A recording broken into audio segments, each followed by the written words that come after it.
Are you stuck in the same old routine at work? Do you find yourself hitting a creative wall, unable to see beyond your current perspective? It's time to break free and unlock the power of fresh perspectives. I'm David Guthrow, and I'm back here with another episode of Discover Fresh Perspectives.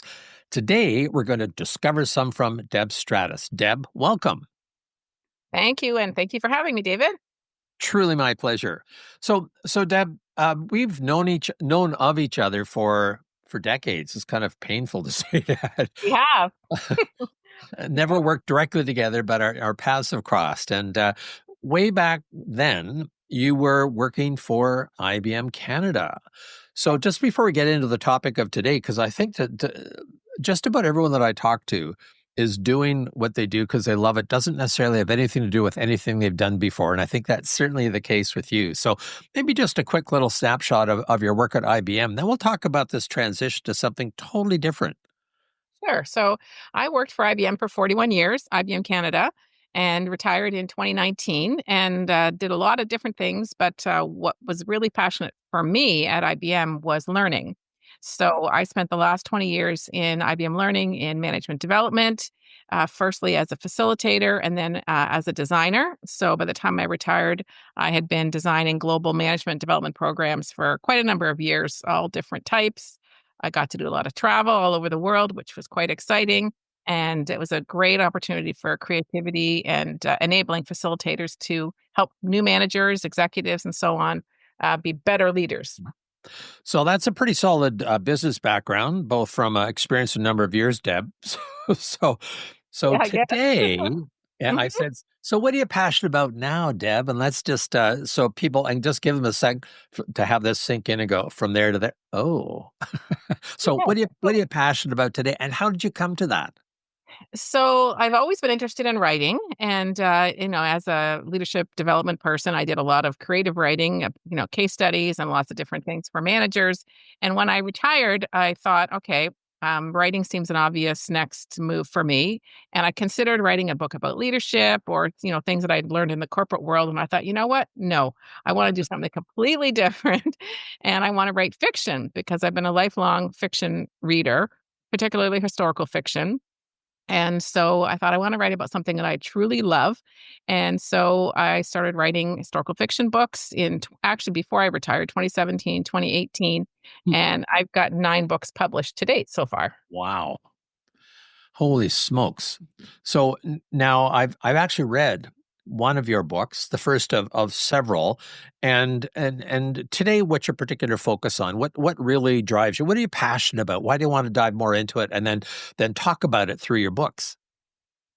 Yeah. So what I'm really passionate about, David, is the brave women in World War II England. So I've read lots about them. Now, of course, I've done lots of research as well. But what has struck me, and every single time I've ever done, looked at a firsthand account, either through a book or through a BBC recording or videos or real people, the same message comes up over and over again. And these women felt like what they were doing was nothing special. So, they went through the Blitz, their husbands and sons were at war. They were dealing with rationing and sending their children away, to be evacuated, and the fear of all these bombs falling and destroying their life. And yet they just carried on.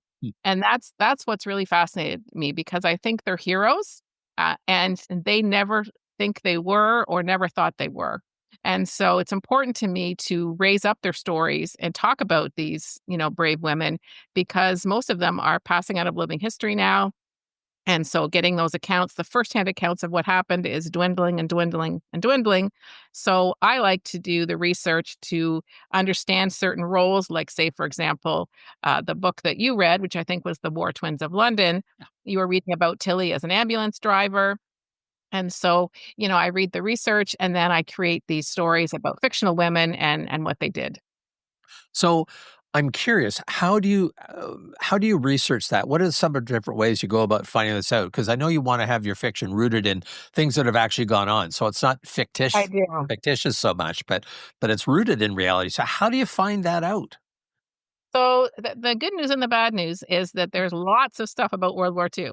So, it's a plethora, I guess is the right word, or I hope it's the right word, of information that you can find. So there's many, many websites that you can go to. I've read dozens and dozens of books. And of course, the best research is on the ground. So I usually go to England, once a year or so and go to various different museums, meet with people, all kinds of different. I mean, my schedule is always way too packed when I go there. To actually visit the places and touch the things of what they dealt with in World War II. So, and I have a few elderly actually friends that were there. There's one gentleman that I've dealt with that he actually was an evacuee, so he's told me all about what that was like. And I'll call him up for kind of reference checks every once in a while. Well, what did you have for Sunday dinner? Or what was it like? What did it sound like when the bombs fell? And to really get that realism. So, so that's great to have that. I mean, as close to firsthand experience as you can get. Yeah. I'm curious. Like you talk about some of these things that these women have done that almost were ordinary. You didn't think twice about it. You just did it. Whereas today we look at that and go, "Holy cow! How did they pull Mhm. that off?" Are there any stories that you'd be willing to share of people that you've heard about or read about that you found inspiring and that you wanted to use as a base of some of your characters?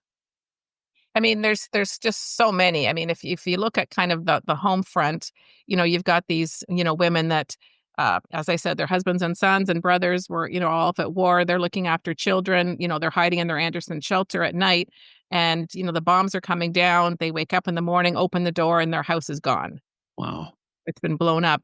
And then or what's really funny, David, you see these examples and photos and images where, the chandelier is still hanging, but everything else on that floor is destroyed.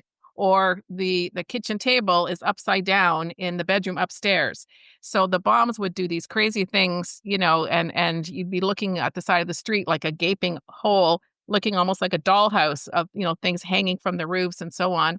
And what they did is they picked away quickly to get their belongings because unfortunately there was a huge contingent of theft. So, people after the bombs dropped would go and try and steal people's, last little things that were left over, silver and photos and, heirlooms. So they would pick up their stuff and then they would, guess what? They would go to work. They would carry on, then they'd go down to the, women's voluntary services and get some clothing for themselves and their children, get their ration books reissued, and carry on. And that's what they did. They just carried on. Wow. So, well, one of the things I want to make sure that we do is include the book's ways to find out what you've written about. We'll put those in the program notes.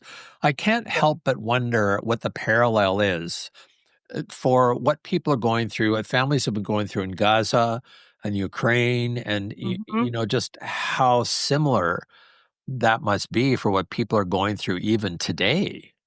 It is. It is. And, with war, there's always, fear is paramount, but it's the uncertainty. You don't know when it's going to be over, when it's going to end. And, World War II was 6 years. And people, got very war weary and tired and exhausted and pale. And they were hungry because they weren't getting enough food. And, worry just etches lines on your face, So these things are all ongoing traumatic events that really take a toll, on your life and probably life expectancy. So I'm sure it's very similar in those places where they're just facing the unknown every single day.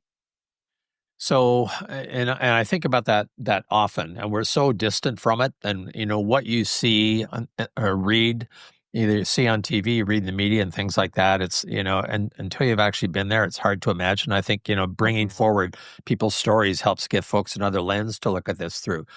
So, unfortunately, I'm still I'm still very curious. I didn't set you up for this, Deb, so you can say forget it, and we've got a bad line, and just hang up. But Okay. I'd be interested in, if there's stories of a particular individual that would give people kind of a sense, so it's one thing about the generic, what they've gone through. Is there anyone that sort of, or any people that jump out that you could just tell a little bit about their story? I mean, okay, let me just think of something. I mean, I can talk a little bit about my friend who I've, interviewed personally, and he's, 94 right now. His name is Roy. And he was telling me about, when he was a young lad, because he was obviously just, 6 or 7 years old when the war was happening.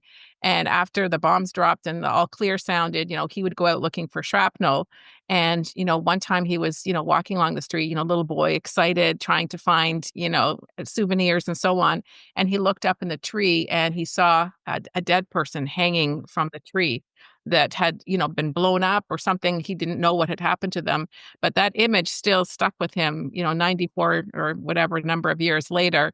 That just the unexpected happened all the time. And you'd be walking along the street with somebody, and like, let's say an incendiary bomb or a V1 bomb dropped, that person died and you were next to them and you lived. So it was almost this crazy feeling of whatever's going to happen is going to happen and I can't do anything about it, so let's just carry on. Yeah. Can't even imagine. I imagine that's an image. I'm just thinking of what that must have been like as a young boy and how that just really imprints on you. Yeah, it does. And I mean, my new series that I'm writing about is about Bletchley Park. So it's about which is the home of the code breakers in just north of London and Buckinghamshire. And there's many, many stories about So just men because not, and sorry, just gonna interrupt for a sec, because not everyone may know about the code breakers, about what they are. I know there's been movies about it and things like that. Could you just say a little bit what the code breakers are so we can, set ourselves in that environment? Yeah. So, picture like a country estate. It's about an hour north of London that was under shrouded in secrecy for 6 years.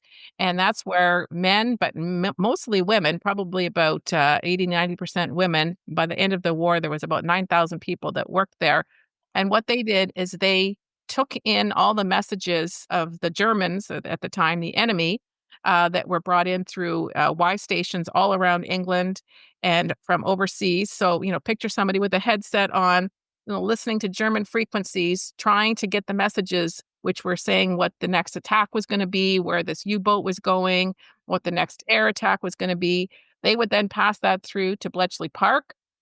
It would be translated.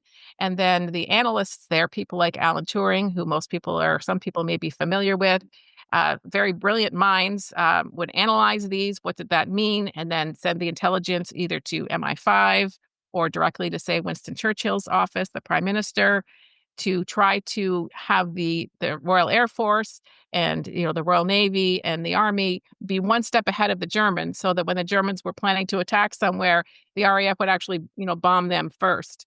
And it's been stated that the intelligence that went through Bletchley Park, which it was a 24-hour operation, people work shift work, and it was just an ongoing engine for 6 years, cut 2 years off the length of the war. Wow. So the intelligence that they, were able to extract and analyze and move forward. But it was very difficult because they were trying to break through codes of a machine called Enigma, which you may Mm-hmm. have heard of, which looks like a typewriter, but it's a way to code and encrypt messages so that when they come through, you don't know what they say. So these very smart mathematicians from Oxford and Cambridge and so on sat there and tried to figure out what these codes meant. And some had breakthroughs and some didn't. A lot of failures, but they just kept on going. And so my heroine is actually a German linguist. She's British, but she takes the messages from German and translate them into English before the code breakers can actually do their work from there on. So it was very grueling work.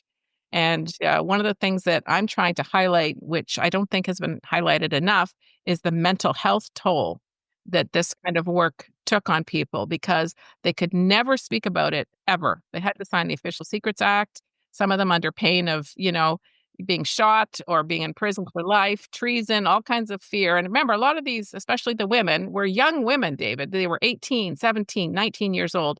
So they were very impressionable. They listened to what they said, and nothing ever got out of the park. So no secrets were ever, ever, ever revealed. But imagine having your job, your work, and you can never speak about it to your boyfriend, your parents, your husband for the rest of your life. And so the pressure there was incredible. There was a lot of people that had, nervous breakdowns and had to get, off work. So it was a very trying time. And I want to tell some stories about those smart, Wow. brave women. You know what it reminds me a little bit of? There's I'm not sure what streaming platform it's on, but called Severance, Yeah, where the person has like one life at work, another one at home, and they're totally separate.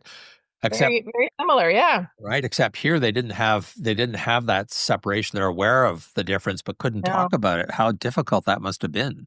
Yeah. Yeah. They were even told, don't dream at night, don't take a diary, don't write in your diary. You can never let the secrets out. They couldn't even talk about their work outside of their own hut. So imagine you're walking around with thousands of other people. You're in the canteen, you're going to the films, you're going to the pub, you're having a beer. You can't talk with anybody except the people in your specific workspace location, which was, 10 by 14 kind of hut. So yeah, very difficult circumstances. Churchill called them the geese that lay the golden eggs that never cackled. So Wow.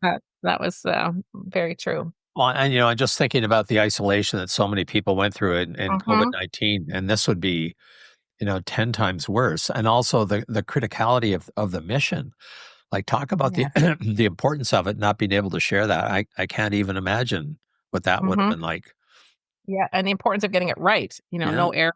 You wouldn't want something going off in the wrong direction or passing the wrong information through to the admiral that they would make decisions that could literally, sink ships. It was and many lives could have been lost or were lost because of intelligence or lack thereof. Yeah. Wow. Wow. So this is your next series. Just Yeah. could you tell me about the other books you've written, Deb? I'm curious, from IBM leadership development person into author, and just what that path has been, and how they've moved from one focus to another. Yeah, thank you. So, yeah, I really started out writing about the royals. So, I've always had a fascination with British royalty. So, my first five books were historical fiction as well, but about Princess Diana and in her life from when she started out, marrying Prince Charles up until her death, as well as another book called The Royal Key, which is talks a little bit about life in a British manor. A woman, it's like a time travel book that involves the then Prince of Wales, who very short term became the king, which was David, your same name, back in 1936 before the abdication. So that kind of got the royal, yearn out of my soul. I wrote about, Sorry, I just want to make sure that people heard that term, the royal yearn, as opposed to something else that sounds very similar. okay, okay, I'm not following you, but I must have almost said a bad word there. So anyway, no, I've always had a yearn to talk about, royal people and that type of thing. So yeah, so that really got out of my system. And then I really, kind of I always read a lot of historical fiction, but I got rekindled, just being in London and seeing a lot of the sites there. And so I started the Kingston Sisters series, which is the book that you alluded to earlier. And it's about twins and their younger sister going through the war and the various different roles that they assumed, and love and loss, and all the things along the way. So the first book really focuses on the ambulance driver Tilly. The second book of Burning London Sky is her twin story, Maggie, and she is an anti-aircraft operator. So, we really haven't talked about this much, but, besides all of the stuff that happened at home, in 1941, female conscription came into being. And so any women between 20 and 40, even married women, had to serve in some branch of the military or work in the land army or work at a munitions factory. So then that was a whole other level of work that they did. So Maggie's story is really about the ack guns. So these were the guns that were mounted in big parks, like say Green Park or other big places, the coast. They were all along the coast, so that when the German Luftwaffe came flying over, they would point their guns at the sky and try to basically shoot them out of the sky. So it was very technical in terms of trying to figure out how to get a moving target that's, moving in a certain direction and at which point they're going to drop their bombs and so forth. And so it's very dangerous as well. They were on the gun site and, women took up these jobs so that more men could fight in the front lines, but it was quite dangerous for them as well. And you look like you're going to ask a question. No, I'm just thinking about when I'm going to purchase the next book. Oh, thank you. Well, the third one is The Coat Girl from London, and it's about the younger sister, Katie. And she is a Y station operator, which I mentioned briefly earlier. So she was one of those people that sat with the headset on for 8, 10, 12 hours at a time, turning the dial, trying to get these German messages and then transcribing them and sending them to Bletchley Park for analysis or translation. So that was a really important job as well. And I had a lot of fun with that because it was set in a lot in Kent, Dover Castle, way down in the south of England, which is only about 22 kilometers from France. Hmm. So once France was occupied by the Germans, that's awfully close, David. Think about how close 22 kilometers is. Like that's maybe your nearest movie theater or something like that, for some people. And so they really feared invasion quite heavily. And so these messages and codes were super important. So yeah, and then the fourth book is a Christmas book about all of the Kingston family, and that kind of summarizes that series, I think. Of the So, stories, the true stories from the beginning of the war to the end. Yeah. so people will read these books, and I'm never sure whether to ask this question or if people thought about it. But as an author, is there what else might do you hope people get out of reading these books besides the enjoyment of just reading really solid fiction that's based in history? Like, is anything else in the back of your mind that I really hope people get this or understand this? It wasn't maybe the intention of the books, but having read them, there's something that people can get out of it that's kind of unexpected. A great question. I mean, the first thing is I always want them to feel transported. So I want them to feel like they're actually there, so that if it's realistic enough that they can feel like they're in the shelter with the bombs raining down, or they can, be standing in the queue for hours, waiting for the rations to come through, so that it's very realistic. But then really the bigger message is, everybody pulling together for one cause, which is something we don't see a lot in the world today. Everything is very fragmented and people are on one side or the other side, very sure and right that they're, on the right side. Whereas back then, everybody was all pulling together. So that really helped to mobilize and keep people, the momentum going to keep carrying on day after day. And, again, really just the idea that, these women played pivotal roles. The war couldn't have been won without these women in the army, in the Navy, in the Air Force, in the factories making bombs and making Spitfires and Hurricanes. So just to really not let these stories die, to keep that in people's mind that, it was an amazing contribution and we can't forget about it. So I can't help but think of of other things that could come out of this. I'm just thinking about it now as I go back and dive back into your book, soon to be books, and that's this well, a couple of things. One is the sense of hope and possibility when people do work together, because I think that's so important. Everything's so fragmented and polarized and things like that. So I like that notion. And also there's still so many battles that some of my female friends have to fight, as speakers or as consultants or whatever, because there is still that difference. The sense of strength that comes out of your books, I think, is really important messages as well. Not necessarily what they were written for, but I think that's sort of embedded in them. Is that fair?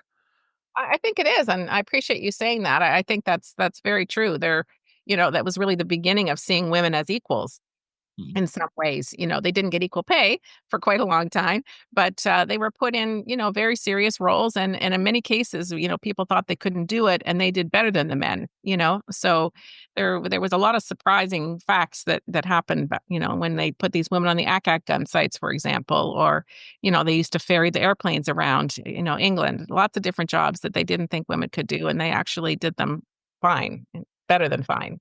So my mind, everything I hear triggers me in another direction that may or Yeah, not be relevant. But I know.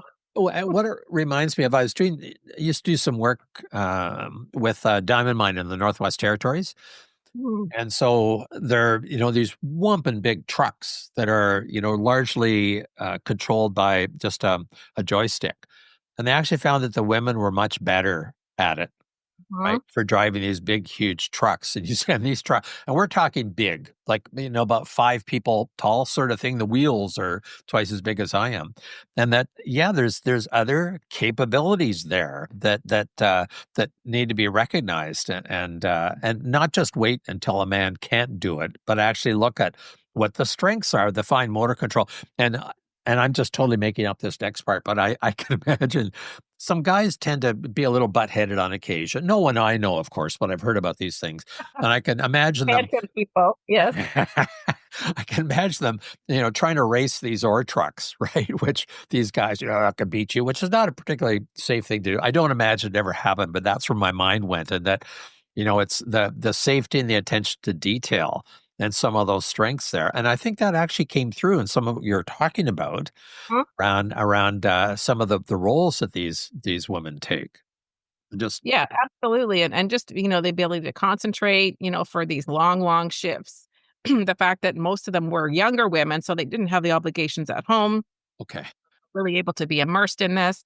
Like the people that, you've probably seen this in movies, the plotters, where they, there's these massive big maps on tables and they've got these long racks and they're moving the ships around as in live time, as the battles are actually happening.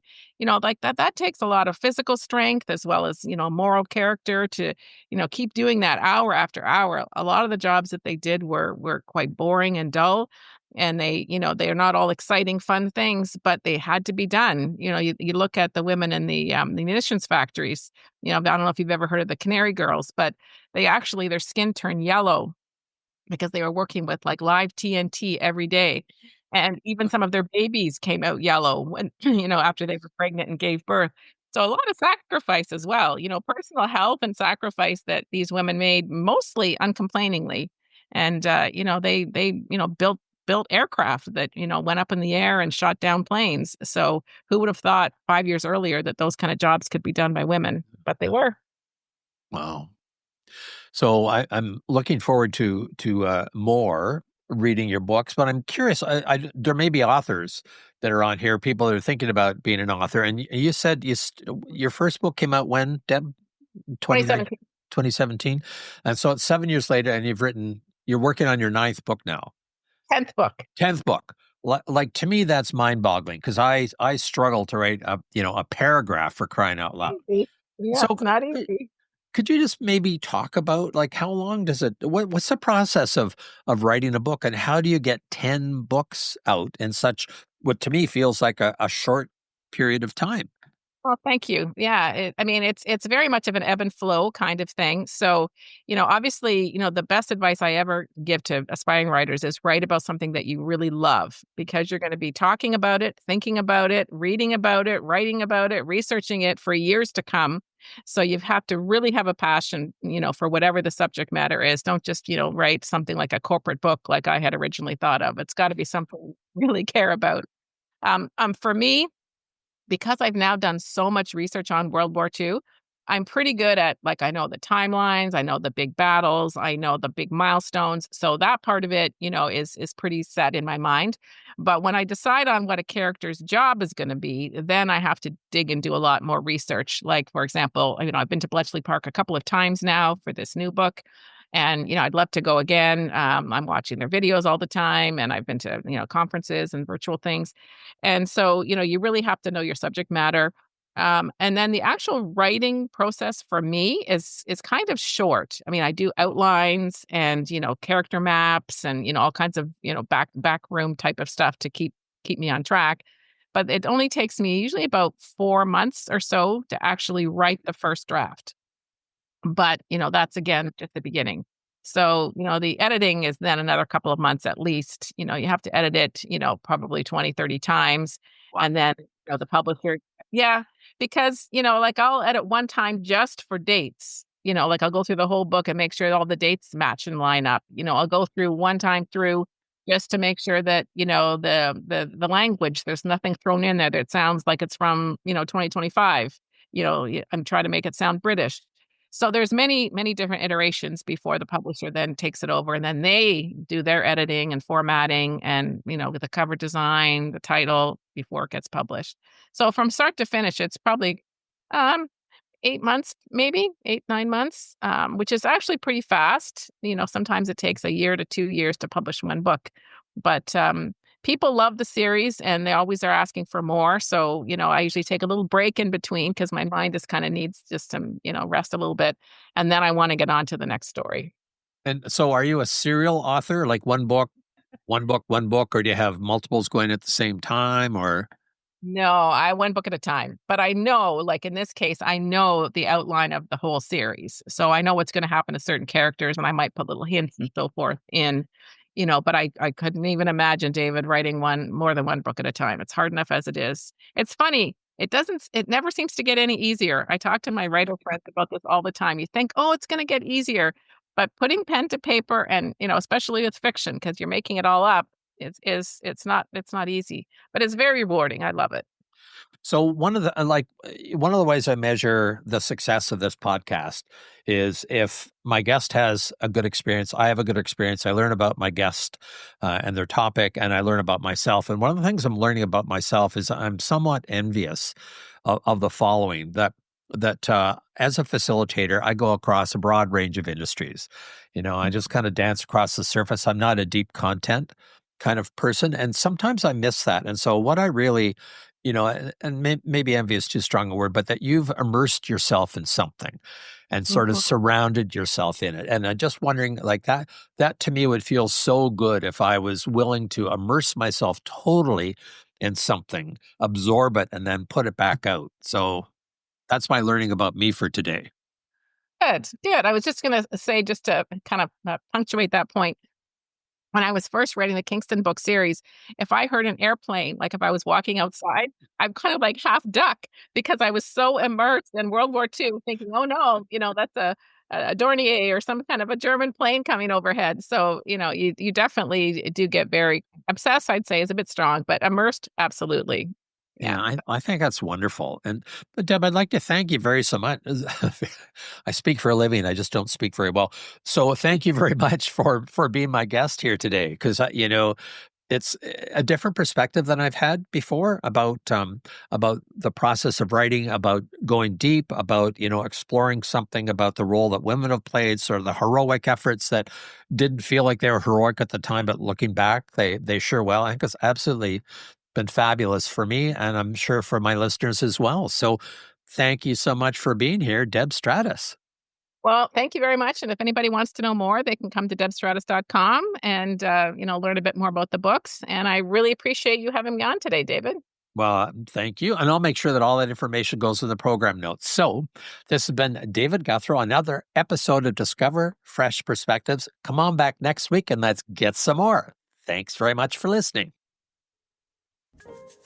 Subscribe now because on Fresh Perspectives, every episode is an opportunity to explore new horizons and redefine what's achievable.